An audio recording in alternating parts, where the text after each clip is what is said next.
Good day, everyone!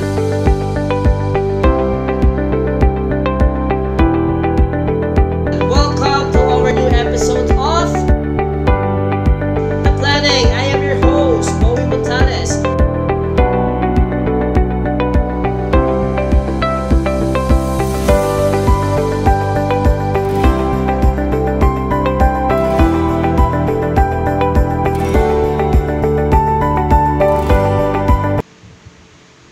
Good day, everyone.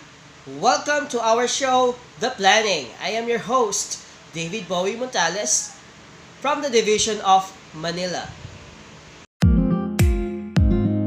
We are going to talk about the scope of educational planning, social demand approach, cost-benefit analysis, the manpower requirement in educational planning, other models that are being applied in educational planning, and obstacles or issues in educational planning.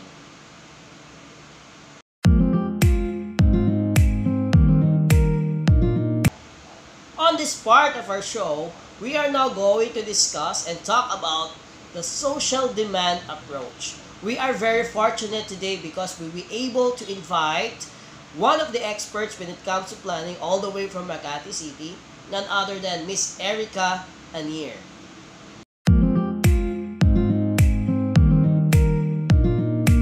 I am very pleased to have you here today in our show, Miss Erica.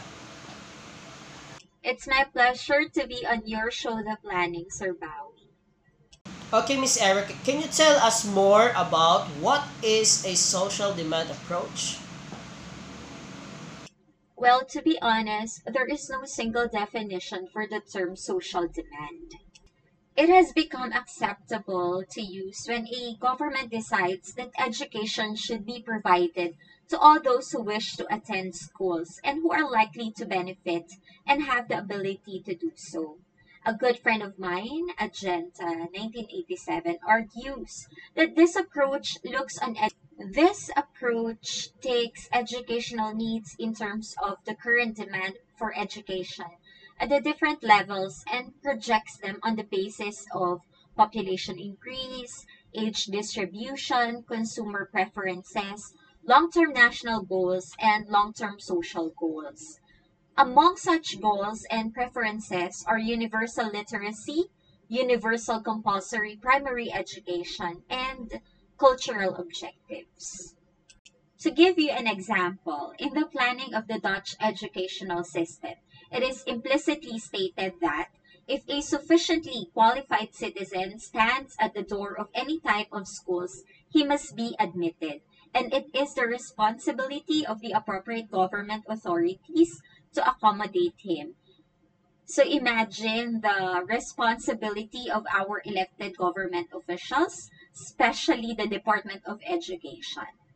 From this explanation, it is clear that if the government in power believed that the citizens of that state or country have to be given the opportunity to satisfy their desire for education, all must be done to provide that education for them. Respectively, the use of the social demand approach usually involves large expansion of the school system during its initial stage. This covers the areas of enrollment and expansion of classroom facilities to ensure that everyone who wants to be educated will be accommodated. Okay, Miss Erica, it's just a follow-up question. No? What are the steps that involved in the social demand approach? There are only four steps to remember for the social demand approach. Step 1, to estimate the proportion of students completing school education and are likely to enter into higher education. You see, in a developing country just like ours, some students stop schooling and start working so that their everyday needs will be provided. Step 2, to estimate how many of these successful school leaving students would actually apply for admission to colleges because for some they would go for vocational courses. Step 3, to determine how many of the applicants should be given admission to higher education because higher education would require certain knowledge and skills. And step number four, to determine the length and duration of the study so that we will know when these individuals can start working. Another question, Miss Erica. What are the factors affecting the social demand approach? There are actually so many factors affecting social demand approach. First factor is cost of education. You see, low costs result in high enrollment and high costs result in low enrollment. Just like what happened during this pandemic, a lot of students transferred from the private school to the public school. Second factor is benefits accrued from education, both direct and indirect. If private or personal benefits are high, there will be high enrollment. And if the benefits are low, there will be reduced enrollment. If the social benefits are high, the government will be willing to invest more in education. Third factor is government policy. This affects both the level of school fees to be charged and financial aid from government. If tuition charges are high, then there may be low enrollment. Consequently, there may be more demand for government grants, stipends, and scholarships to both schools and students. And nowadays, there are a lot of scholarship grants and funds coming from the government to subsidize education. Fourth factor is distance to the nearest schools and geographical distribution of school places. Distance from schools may have a negative effect on school enrollments. Of course, the farther the school, the lower the enrollment. In places where the schools are scattered, enrollment levels may be affected. And now, in our time, we are encouraging our students and their parents to enroll the children in the nearest school to their home. Fifth factor is quality of schooling. This can be measured in terms of availability of qualified teachers, the teacher-student ratio, and availability of textbooks and other materials. If these factors are positively available, they affect the enrollment positively. And of course, we would always want to ensure the quality of education that we are giving to our students. Sixth factor is data. Trends in both birth and mortality rates affect enrollment, as does the size and growth of school age population. And we are looking at the increase of enrollment for some time in the future because of the increase of birth rate during the pandemic. Seventh is cultural factor, which may also affect enrollment. Some communities do not consider education of girls to be that important, and that is still existing now. It is still happening in this modern time. Girls are usually married off early in life. These factors affect enrollment, especially of the girl child. Eighth factor is admission policies. Restrictions on the age of entry to different levels have a negative effect on enrollment. So, for now, we accept grade 1 students who are 6 years old at a certain month. Promotion and repetition practices have a negative effect on enrollment. Setting of entry requirements for higher education does affect enrollment whenever they have examination, entrance examination. Setting of the examination system determines enrollment to the next level. And we have so many promotion and repetition practices in the Philippines that has to be reviewed. Lastly, we have the wastage and dropout factor. These two factors affect enrollment, especially the gap between the planned rates of enrollment and the actual enrollment. And of course, we have to always consider this factor. And these are all the factors that affect social demand approach. Thank you for answering the questions about factors affecting of social demand approach. I think we could talk about now the advantages of social demand approach. What are the advantages of social demand approach, Miss Erica? The advantages of the social demand approach are: first, one good thing about this approach is it provides the planners with approximate number of places where educational facilities have to be provided, where educational facilities are needed. For politicians, it is a suitable political tool to meet the need to satisfy the demands of the general public. You provide them with their needs in education, then they will be voting for you.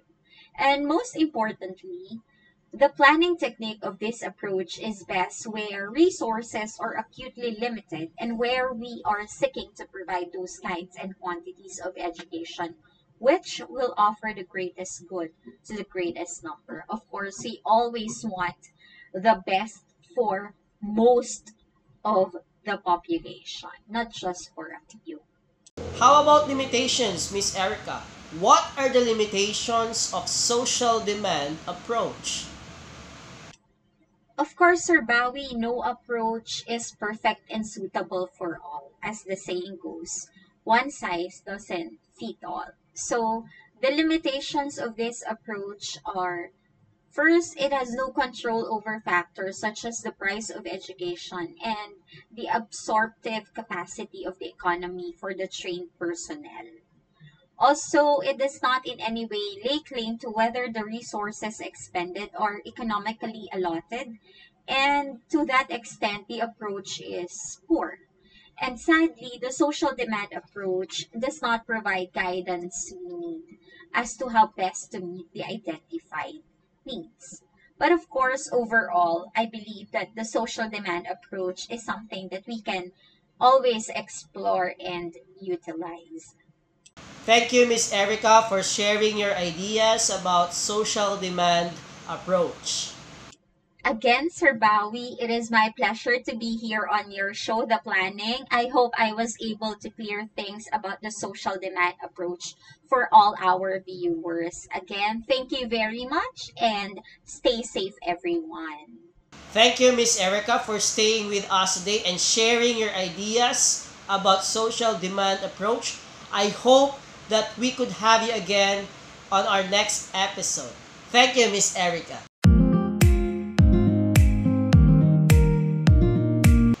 To give us more ideas about the scope of educational planning, we are very fortunate today that we able to invite one of our experts in planning all the way from Batangas City, none other than Dr. Aniseta Bagsit.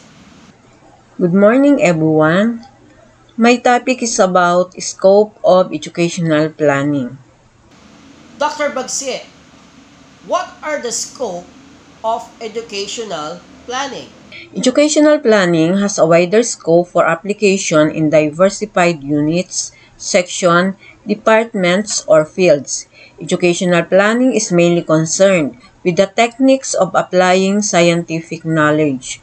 It provides an understanding which gives the school or institutional administrators new insight and capabilities to determine the optimum solution to the problems. Dr. Bagsit, it's just a follow-up questions, no? Saan natin pwedeng ma-apply ang educational planning? In what fields? The various fields of application of educational planning are the following. Okay, the first one is finance and investment decision. Under finance and investment decision, we have cash flow analysis. Cash flow analysis is a method of examining how a business is generates spend money over a period of time. It helps you figure out where your money is going and how much cash you have available in a given time. The next one is the long-range capital budgeting. It is a financial plan that extends for more than 1 year into the future. The next one is the risk analysis. It is a process that helps you identify and manage potential problems that could undermine by business. Once the risks are identified, they are analyzed so that appropriate steps can be taken to mitigate them. The next one is the investment decision. It relates to the decision needs by the investor with respect to the amount of fund to be deployed in the investment opportunities. Then the next, dividend policies. It concerned with financial policy regarding paying cash dividend in the present or paying an increased dividend at a later stage. The next is the credit policies. It is a set of guidelines that set credit and payment terms for customers. Then the second field of application is the purchasing and material management. Under purchasing, we have determining quantity and timing of purchase of material, such as laboratory equipment and machinery, etc. Next is the replacement policies. It governs the relationship between the potential failure and functional failure of an asset. Next is logistic and physical distribution. It is a set of activities concerned with efficient movement of finished goods from the end of production operation to the consumer. Next, field of application under educational planning is the establishment of institution. Under establishment of institution, we have scheduling and sequencing allocation. It is a order of tasks to be done in chain. It improves the delivery performance and reduces manufacturing time and cost. Next is location and layout of physical facilities. It is one of the physical decisions in the design of a project to establish the location and layout of facility. Profitability must be considered in looking for a location of a facility to be constructed. Next is the maintenance policy. It ensures that equipment are always in ready and reliable condition. That is maintenance policy. Next is project scheduling and resource. Gives project manager a tool to set the duration of their task. Next is optimum product mix, also known as product assortment. It refers to a total number of product line a company offers to its customer. Okay, the next field of application of educational planning is the marketing. Under marketing, we have student selection, mixed or single sex, and strategy. It is a plan of action in choosing student selection. Next is manpower planning or human resource planning. It is a process that identifies current and future human resources needs for an organization to achieve its goals. Next is advertising and promotion strategies. It is designed to inform, persuade, or remind target audiences. Next is effectiveness of marketing awareness. It is the measure of how effective a given marketer. It is measured of how well a company's marketing strategy increase its revenue while decreasing its cost of customer acquisition. Then, the next field of application is personnel. Under personnel, we have recruitment policies and job assignment. A recruitment policy is a statement on how you hired. It outlines your company prepared hiring practices, while job assignment is a formal opportunity for an employees to develop professional knowledge, skills, and abilities. The next, under personnel, we have optimum mix of age of employees and wage and incentive system, also known as piece wage system or payment by result.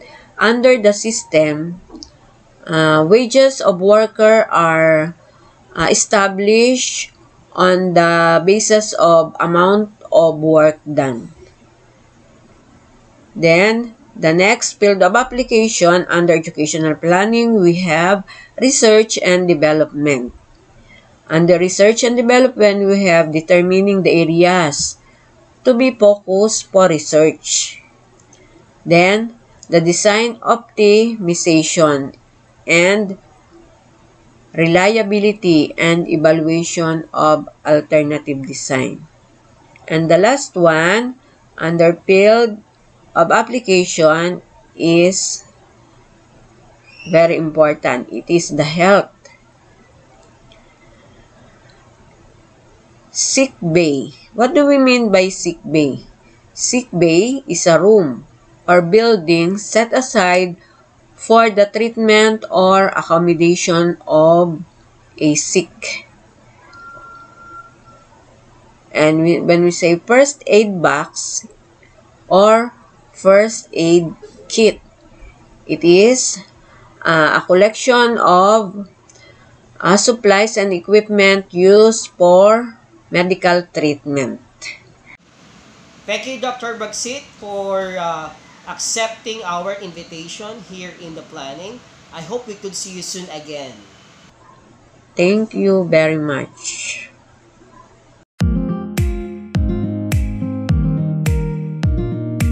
On this part, let us now hear from our guest all the way from Cambodia, none other than Dr. Paul Valdez, to give us more ideas and insights about cost-benefit analysis when it comes to educational planning.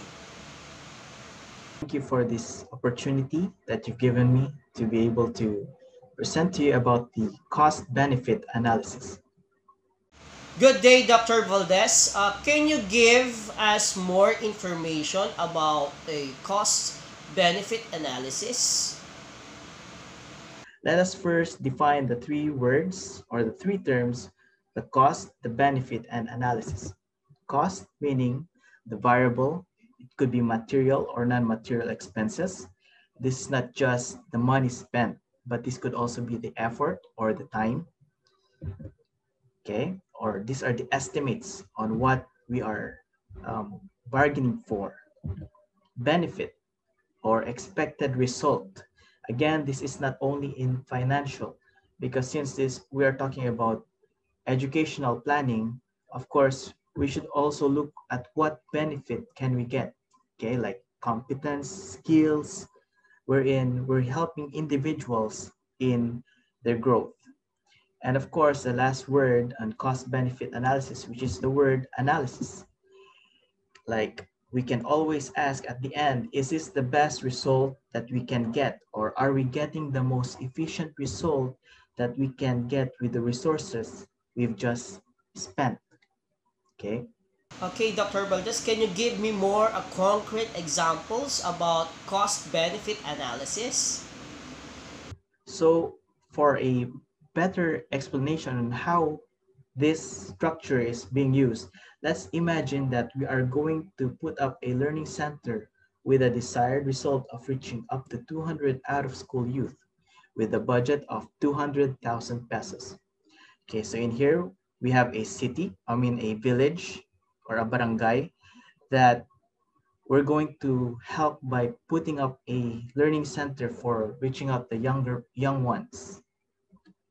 Okay. Of course, what we're going to do is we're going to put up options on location on where to put up our learning center. For option one, we can put it in the central part of the barangay that has a population of 250 children. The cost for transport and setting up will be 250,000 pesos. Of course, if we're going to follow option one, we are going to be in a deficit of 50,000 pesos. Option two, the outskirts of the main barangay that has a population of 120 children. The cost for transportation and setting up will be 130,000, which means we have a remaining budget of 70,000 pesos. Option three, halfway point between the barangay and the main road, which of course by this we are cutting a huge part in the transportation fee in delivering materials. But us going farther would lessen the children that we're going to reach to 100. Cost of transportation and setting up will be 110,000. So if we look at this, we're going to save more, but we will be farther or will be far from our desired goal of students.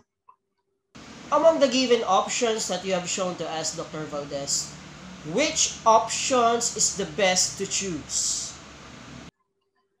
Of course, if we're going to look at the three options, most of us would want to go with option two as we are closer to our desired result.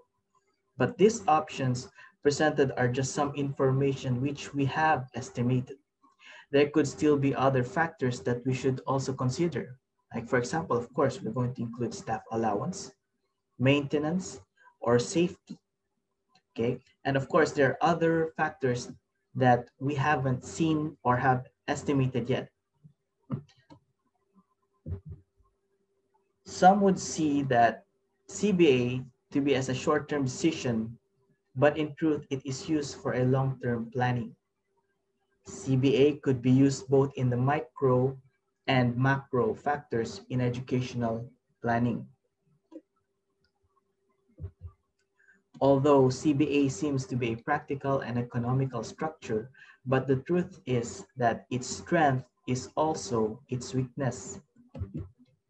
When we use CBA to tackle the unknown, we tend to have the idea that we have seen all the possible approaches, but we are missing on different variables in which unfolds with time and other things that we have not foreseen in a later part. So CBA or cost benefit analysis is not the perfect structure or framework that we can use in our educational planning. But with this, we are able to at least have a glimpse or ideas and approaches on options on how to tackle or execute the plans that we have been cultivating. Thank you, Dr. Paul Valdez, all the way from Cambodia, for sharing your very informative ideas and knowledge about cost benefit analysis when it comes to educational planning. And with that, thank you. God bless. Thank you very much.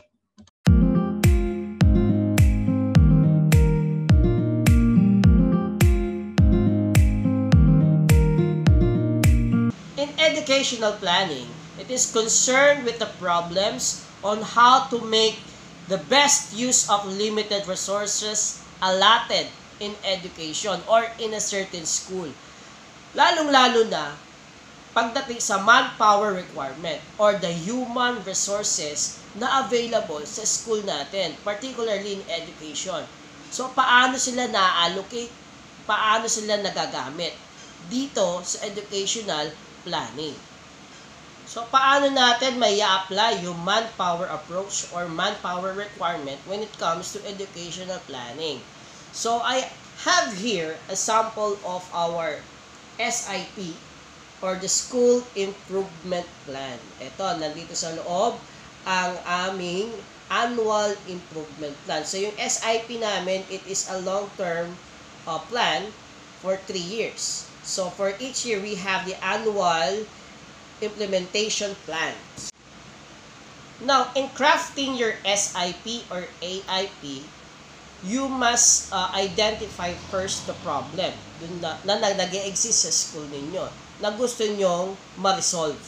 For example, here in a school, we want to reduce our dropout rate for 2% or less. So, we come up with a project or activity na kung saan it is entitled as Intensified Student Tracking System or Oplan Bantay Sardo. So, ano yung Sardo?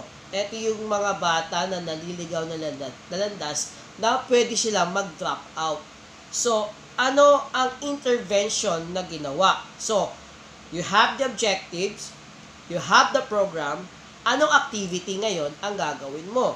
So, ang nilagay namin sa aming AIP or Annual Implementation Plan is attendance of learners will be monitored by the advisor, curriculum chair, or grade level coordinator, and a guidance counselor.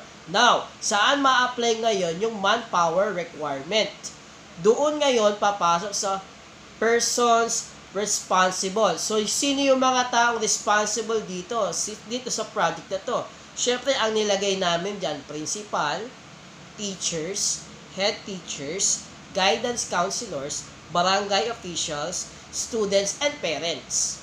So, nakita nyo, doon sa persons responsible, or kung sino yung mga taong involved, na dapat involved doon sa certain activity or program, dapat nakalagay din iyon sa ating plano. So that we could identify the persons who are qualified on that certain activity. Let's have another example. Let's say you want to improve the performance of your students in mathematics, particularly on my subject. So, we come up with an activity or project to have an enhanced remedial teaching in mathematics. For regular students, they must have an MTOP sessions or the Mathematics Teachers Association of the Philippines session teachings, and MTOP MTOP teachings which enhance the skills of the gifted students. So, ang objective namin dito ay ma-increase ang kanilang numeracy and literacy when it comes to mathematics. So, ano ang activities na ginawa namin? So, lahat ng falterers or yung mga estudyante na medyo not so inclined in mathematics, we push them to join in MTOP classes. MTOP classes is for free. There's no fund or fees that are being asked here from the students. So it is free. But then, they must attend MTOP classes every Saturday. So that will be some of their, we can say, punishment na rin. And also another way of improving their performance in mathematics. Now, when it comes to persons responsible or sino yung mga tao involved, syempre, involved dyan ang mga math teachers headed by head teacher. Syempre, ang magtuturo dyan, syempre, ay mga math teachers. You cannot designate that activity to English teacher, to science teacher, because it is not their subject concern. Yun ang ibig sabihin natin when it comes to limited resources of human resources sa school natin. Kasi you must consider the qualification and the expertise of that person that you want to put on a certain activity or project. So yun ibig sabihin ng manpower requirement natin. So you must consider its qualification, expertise, capabilities, and talent na rin.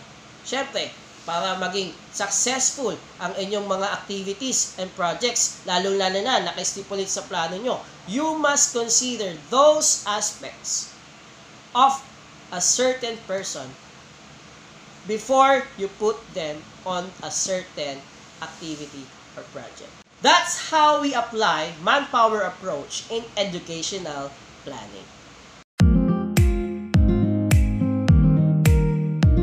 As we move on to our show, we are now going to discuss the other models or approaches in educational planning.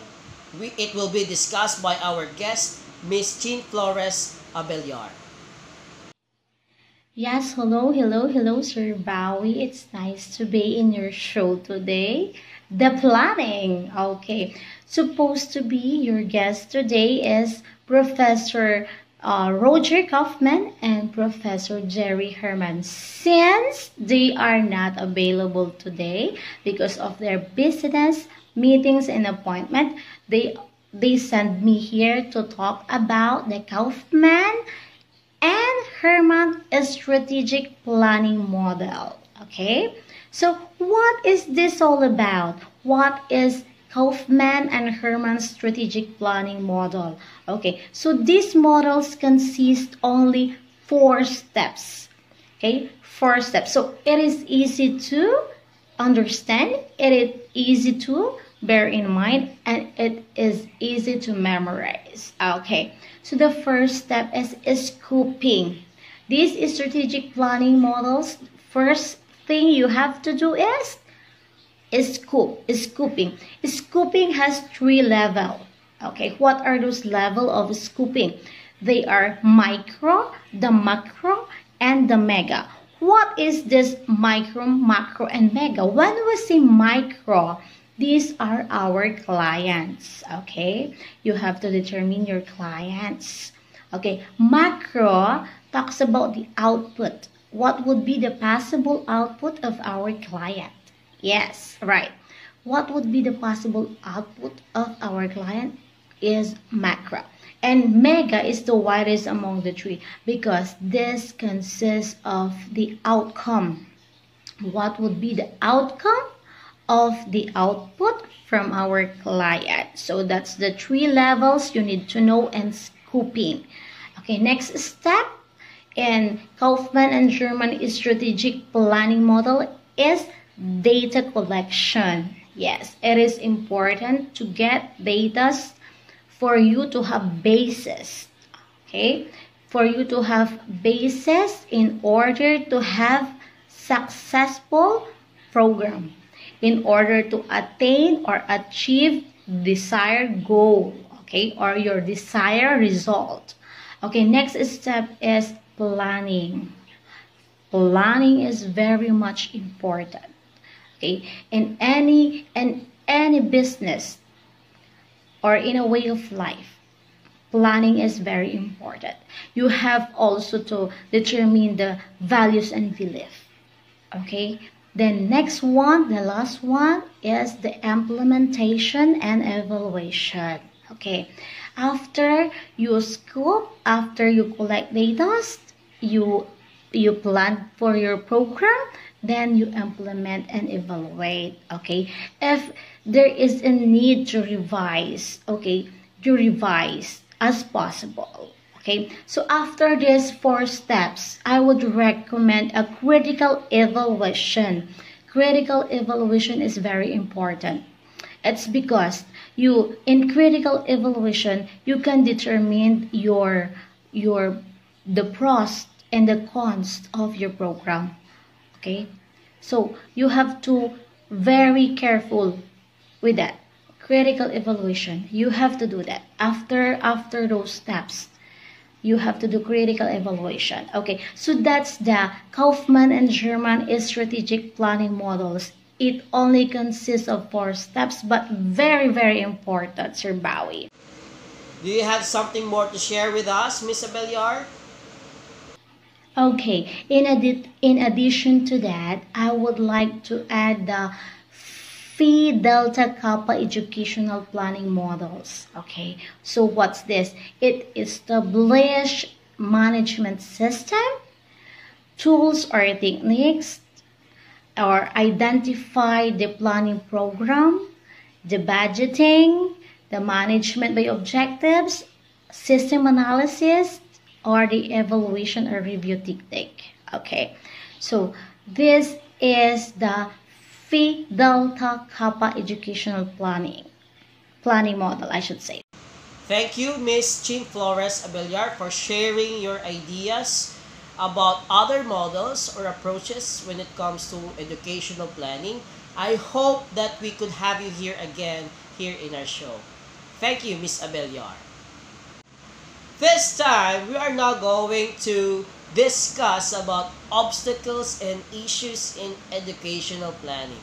We are very fortunate today because we able to invite one of the experts when it comes to planning, particularly in education, all the way from the Greece. None other than Miss Shirley Manigbas. Good morning and good evening, people of the world. Thank you, Sir Bowen, for inviting me in this your talk show, this episode, The Planning. And before we proceed furtherly, we know that educational planning is the intellectual anticipation of possible future situations, the selection of desirable situation to be achieved in our objectives, and the determination to relevant actions that need to be taken in order to reach those objectives at a reasonable cost. For some reason, we mentors, planners, innovators, and molders of this young, innocent mind. We have the plan. We must plan for the future. As always been said by Richard Cushing, always plan ahead because it wasn't raining when Noah built the ark. So look at those innocent faces, those promising people, and putting on the school and the teachers, we mentors, we have to look into the future of everyone we are working with for our children, for our learners. But in some way, some cases, there are some problems that we have to take on our shoulder. We have to face those barriers. We have to face them, to cure them, to fight them in order for us to have the good result. We know that educational research is being increasingly challenged for not contributing effectively enough to the improvement of policy and practice worldwide. Critics call for more relevant, cumulative, accessible, and cost-effective studies. And it's really sad and heartening to say it breaks my heart and everyone also if you hear that there are 216 million children who are still outside school, who are still dropouts, and some of them couldn't even have experience coming to school, opening and reading the book. So let's face this. So this year, this century, educational planners will face the central problems in the next decade. There will be a rising demand for education, spurred by continued rapid population growth. We know that the world is growing rapidly.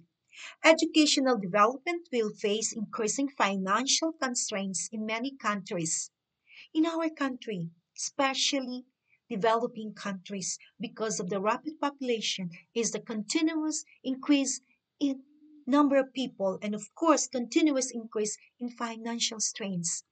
Educational system will have no response to response to serious shortage of specialist manpower. That's why many good teachers, many good mentors are leaving our country to find greener pasture.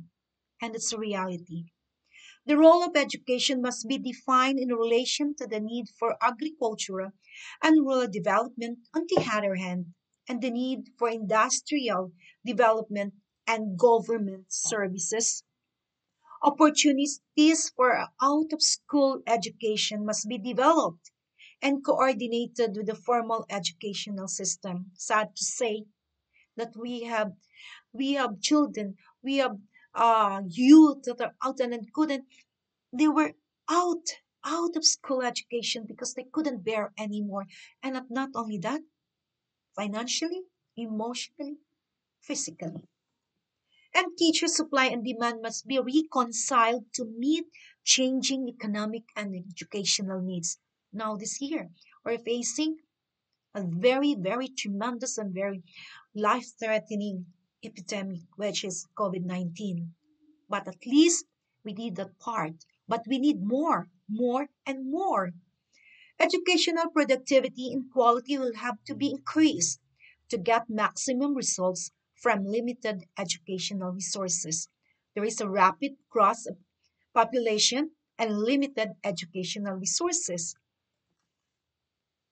Educational system must become better equipped for innovation and self-renewal. Teachers, we planners, we mentors should have innovation and we should renew our desire for teaching. We need to have that courage, strength more to face all the problems that come along our way. There must be a better understanding of social impact of education in society. It's a reality. So I think that we know that education these days for especially for those family who are in the middle, in the midst of poverty, even below level of normal line of poverty, they couldn't even bear. They have to look after first their food to put in their mouth rather than to read and find books. So in this case, it's not only the world suffering, especially and especially our country. So we have to look into consideration. We have to find ways. We planners find to solve these problems and issues in education in the Philippines. Number one, the obstacles in Philippine education. Number one, deteriorating quality of education. It is uncommon that to hear college teachers complain or decry the quality of students that come to them. The student, they lament that even this one has the inability to write construct a correct sentence, how much more a paragraph. Colonial, feudal, imperial, commercial, and elitist orientation in Philippine education. Those who have money only can afford for education. That's a reality. Shortage of school buildings, textbooks, and equipment. That's why in our schools, especially in public, sorry to mention this, that the students are congested in a very, very tiny classroom. Supposed to be that every square meter, how many children should be there? Two or three only, but it is beyond that. Overworked and underpaid teaching staff. That's why we cannot. How can a staff work when his or her stomach's empty? Not only that, not only the food going to take is the health of the teacher. Bilingual policy and problem, which include their the national language, which show that we have to look into things that affect teachers, and at the same time we have to look the wages of the low income, and at the same time the use of bilingual policy and the problem of a national language, in the sense that both English and Filipino, for the past 20 years since the DEX adopted the bilingual policy, the Tagalog-based Filipino has been used to teach over half of the subjects in the elementary and secondary curriculum of both public and private school. Mathematics and national sciences continue to be taught in English. Despite the findings of the Ateneo Social Welfare Survey, 92% of Philippines already speak and understand Tagalog. Many provinces north and south of Manila still encounter problems with the language. Why do we have this bilingual? In the sense that we have, if we're going to look into all English If this is if a student can speak fluently in English, it should not be put inside the sentence, inside the sentence, a word in in Tagalog. So a student should be fluent in English, fluent in Tagalog. The next one is the mismatch. Why do we say the mismatch?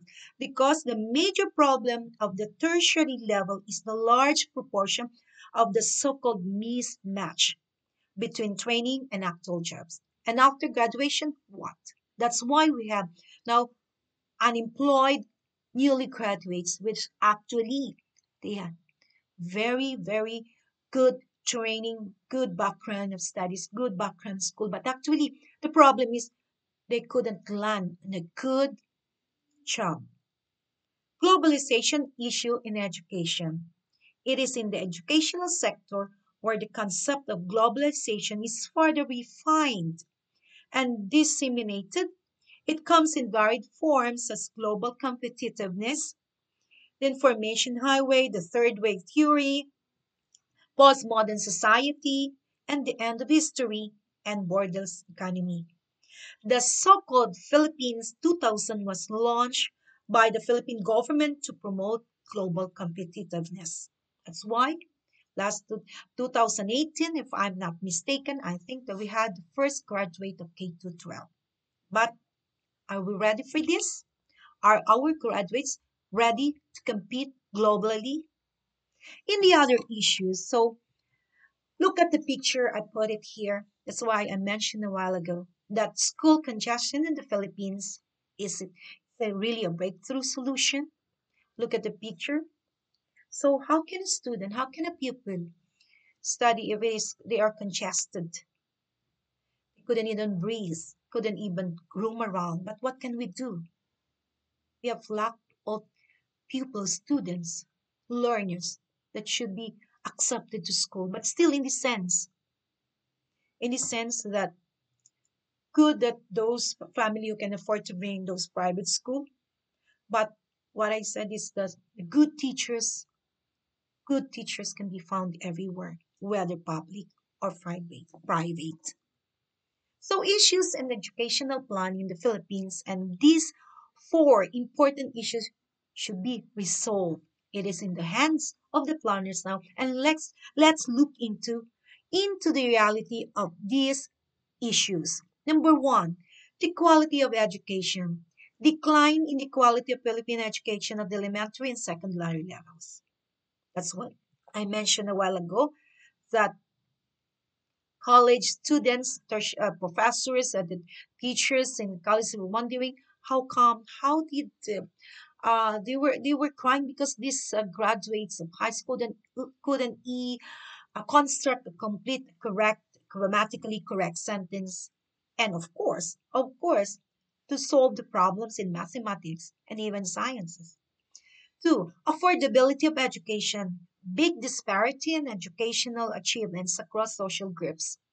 Socioeconomically disadvantaged students have higher dropouts rates in elementary level because they couldn't afford. Budget for education. The Philippine Constitution has mandated the government to allocate the highest proportion of its budgets to education. Philippines still has one of the lowest budget allocation to education among the Asian countries. And that's so it's heartbreaking. And the last one is mismatch. There's a large proportion of mismatch, as what I mentioned a while ago, between training and actual jobs. You were trained, the students were trained, how do you call it, theoretically, physically, hands-on, then on the actual jobs, where to land? Nothing at all. That's why we have many numbers of graduates who are unemployed.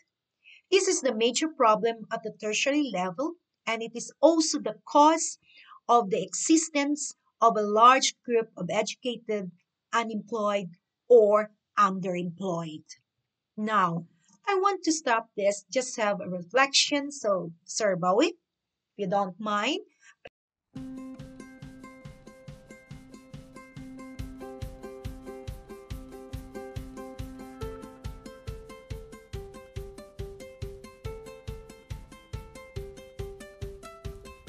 Nearly 1 in 5 high school students will not graduate from high school in 4 years.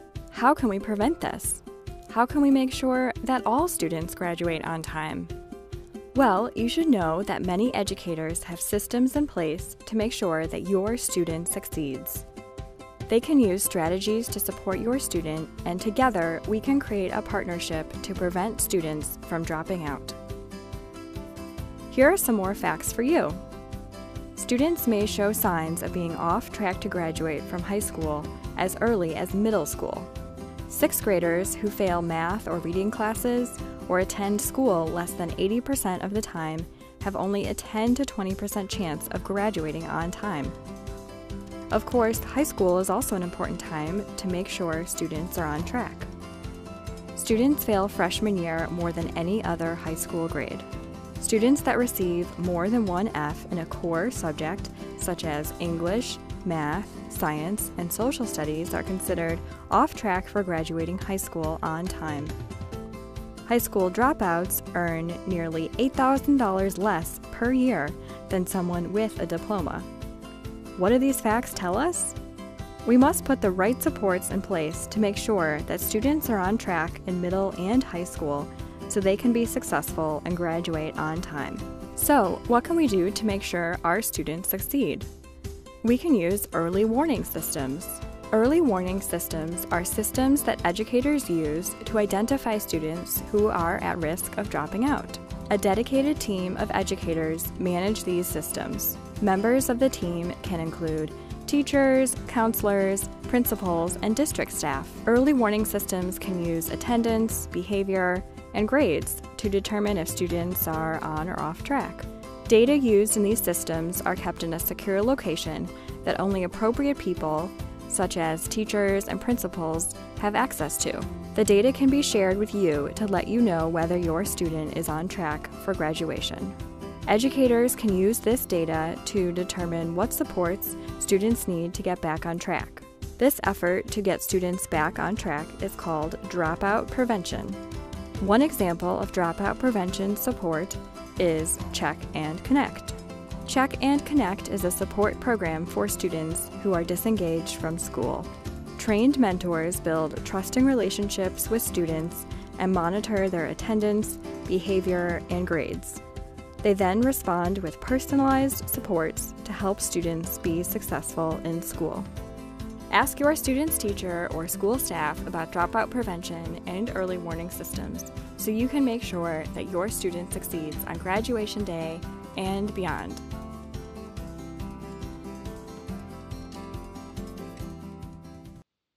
Are we still interested to build our students' future? Okay, so an investment, remember, an investment in knowledge pays the best interest. That's according to Benjamin Franklin. And then planning is bringing the future into the present so that you can do something about it. So let's pause for a while and ask the simple question. Are we still interested to build our students' future? What is the answer? The answer should come from each of you, planners, each of you, teachers and mentors. We have to and we must. As what I said, after watching the video, let's see if we can answer this question. Are we still interested to build our students' future? Thank you, Ms. Shirley Manigbas, for sharing your idea about obstacles and issues in educational planning. So thank you very much. If you have some question, you can send it. You can send your inquiries and question to my email. I'm going to leave it to this studio to Sir Bowell if you are interested. Thank you very much. And here are my references and keep safe, everyone. Thank you. Okay, so that's all for today's episode, everyone. Thank you so much for watching. I hope that you learned something from us, particularly coming from our guests from the different parts of the world and also coming here from the Philippines. I'm hoping that we could have another episode and keep on watching on our show, The Planning. Thank you so much and have a great day.